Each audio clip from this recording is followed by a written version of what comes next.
Some breaking news into us just now. Chief Bryan Dehner is about to update the fire at Milburn Country Club. All right, let's listen in. Crews will be going in there doing overhaul, kind of digging through the stuff and making sure our fires are put out. Chief, I'm sorry. Can you just take us through where do we stand now with this firefight?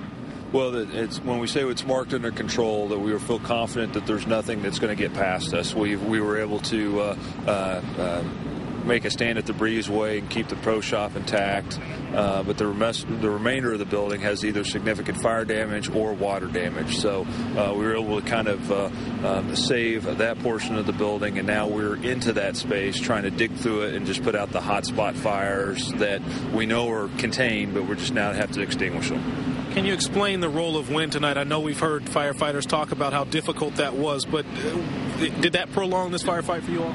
Well, it definitely gave us some tough things to deal with at the get-go. That's where the fire exposed itself, was on the backside of this building, to where the wind was penetrating and filling the attic with fire.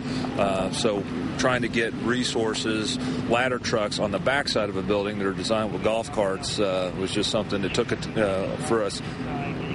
We needed to get resources back there, get set up, because that wind was penetrating so much into that attic space. Did it contribute to the significance of the damage? I'm sorry? Did it contribute to the significance of the damage here? The wind was a factor in the fire. It was an obstacle we had to overcome.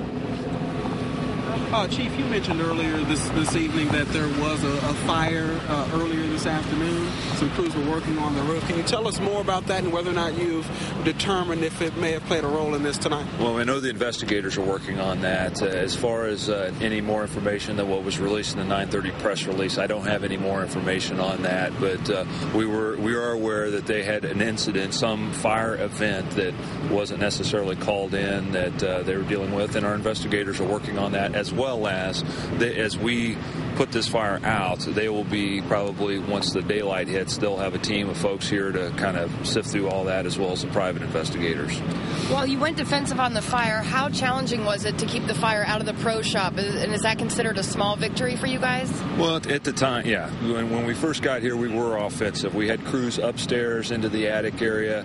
That's kind of about the same time there was some sort of an explosion at the top that actually blew shingles into the parking lot, and realized that we needed more than what we actually had up there in the stairwell, so we pulled those folks back up.